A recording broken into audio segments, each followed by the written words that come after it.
Hey, good morning. How y'all doing? It is Well Read Beard. Let's talk about a book. We are here for a book review, and today we're talking about Dark Hilarity by Joseph Sale. Now this book, I enjoyed it. It's a little bit different than a lot of the things I read. Way more fantasy, way more alternate reality type stuff. There are some horrific moments, but not a ton of horror elements here. But the horrific, the times that there are horrific things, they are extremely horrific. And and I enjoyed it. I mean, it was a nice change of pace for me.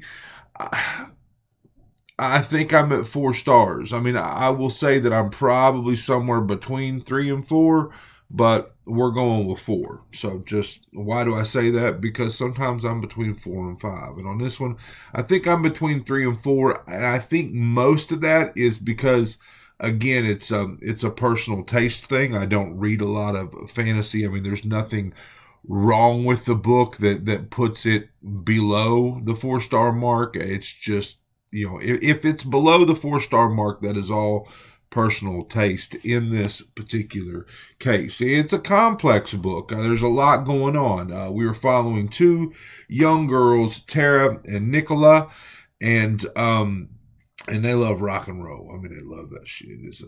They're 11 years old, 11, okay, and there's this band they're just crazy in love with, and this band, has got these really like out there mystical lyrics about this alternate world, this alternate place, and I'd be lying if I said I didn't, get the feel of Led Zeppelin.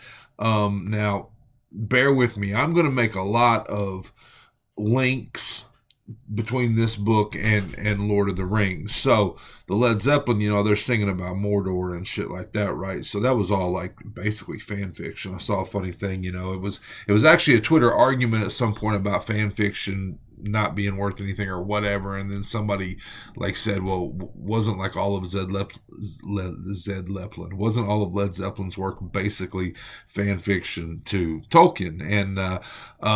And for me that was like the end of the argument. But anyway, so you're right. The Led Zeppelin was singing a lot about like Mordor and Tolkien stuff, and this band felt like that, but it was different. This wasn't like based off of someone else's work. This was from out of nowhere, or just out of the lead singer's imagination or whatever it was. And we come to find out that this alternate world exists, and it's a world full of creatures and things and gods and the laughing god, and that's really where the dark hilarity piece comes in there. It's a little bit misleading. There's not a lot of I mean, there's not a lot of humor in here, and for me, I was kind of like, oh, this is going to be kind of like fun comedic horror, right? Well, it's not. And also, it's also not a werewolf book. There is a wolf character in here, like a Wolfman type character, but this book is not just a werewolf story. It's much bigger than that. So there's this alternate world, and the lead singer of this band finds it in a failed suicide attempt. Basically through. I mean, you can go there when you sleep, or when you're in a coma, or when you're basically out of it on this side of things.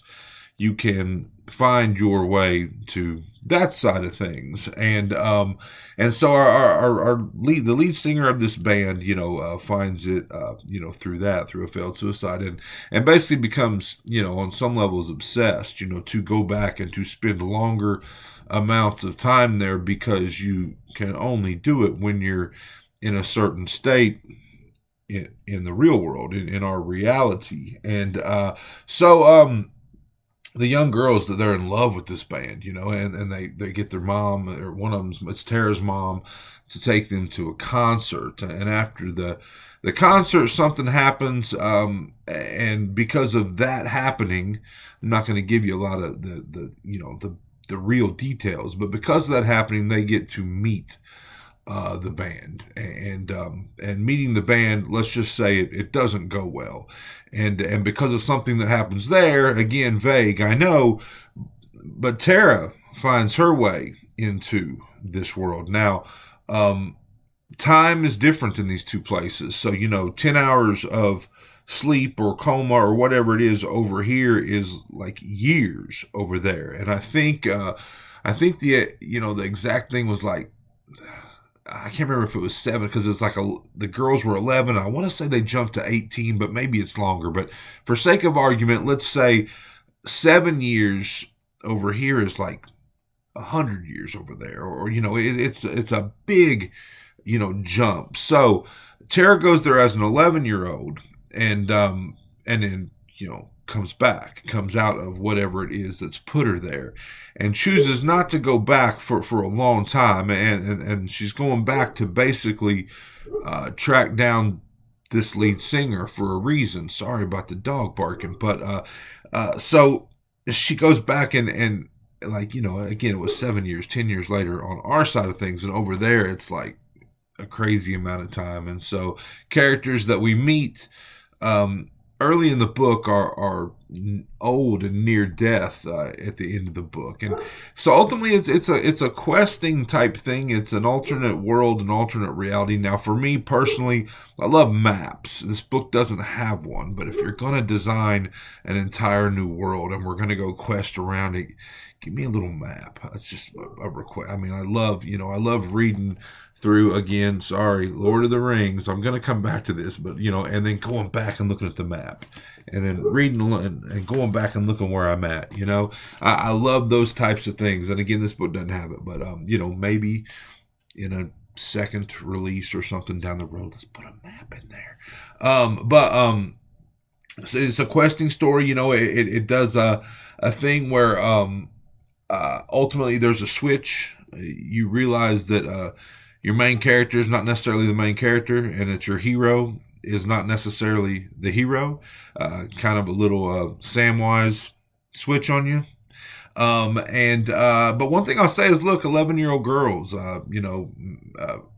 heavy-ish metal type music. I didn't really care about these young girls. I didn't. I did not really care. It took a long time, but at some point I realized that the author pulled a little magic on me and made me care about these two young girls, and now these two young adult women that are going back to take care of something. So it's got a beautiful ending, a beautiful, somewhat open ending, but a beautiful ending about these two girls that have been through an absolute shitstorm of stuff together, and spent a lot of time apart throughout that, kind of finding their way back to each other, and it was just a really, really pretty ending. So that's it. I'm at 4 stars. It's different. It's not really horror. There are some horrific bits. There are 2 points in this book. One, I said that the young girls get to meet the band, and something happens that puts Tara, our main character, into this state of coma or state of shock or whatever it is that allows her to cross over. That moment is very horrific, very just jaw drop, smack you in the mouth, horrific, and really it's one of those things where you're like, we're going to come back to this. This is going to be kind of like that little bait and switch thing. Like, we think that shit really happened. And now we're going to step away for a bit, but we're going to come back, and it's not going to be as bad as it seems. And that's not the case. We don't come back. It was as bad as it seemed. There's another part where Tara's playing like it's just a little she's very protective and very I guess what's the word I'm like, introverted, because of all the things she's been through, and she's playing this like game. I want to say it's like Dungeons and Dragons or something, with a group of people, and there's one person there that she doesn't know well, and she's a bit nervous about that. But there's something that happens there that is also, you're like, you didn't expect it to come. I mean, I did not expect that particular thing to happen when it did. When it happened, it was a shock. And so there are two moments that I really thought were kind of horrific, or really shocking moments. And then we go on into like the main I guess build to the climax. There's some nice fight scenes in there, again, really cool, like fantastical elements and creatures and stuff like that. So there's a lot going on. Dark Hilarity, Joseph Sale. I enjoyed it. I'm at 4 stars. And it says here on the back, Dark Hilarity, if everything I've said hasn't given you a good description, because I know this is probably one of the vaguest reviews I've ever done. But Dark Hilarity is my best friend's exorcism meets the never-ending story. A fantasy that explores addiction, depression, and the healing power of friendship. So there we go. Dark Hilarity, Joseph Sale. This is Well Red Beard. This has been my review. 4 stars. I hope you enjoyed it. I hope you're enjoying all your books as much as I am. If not, you're reading the wrong damn books.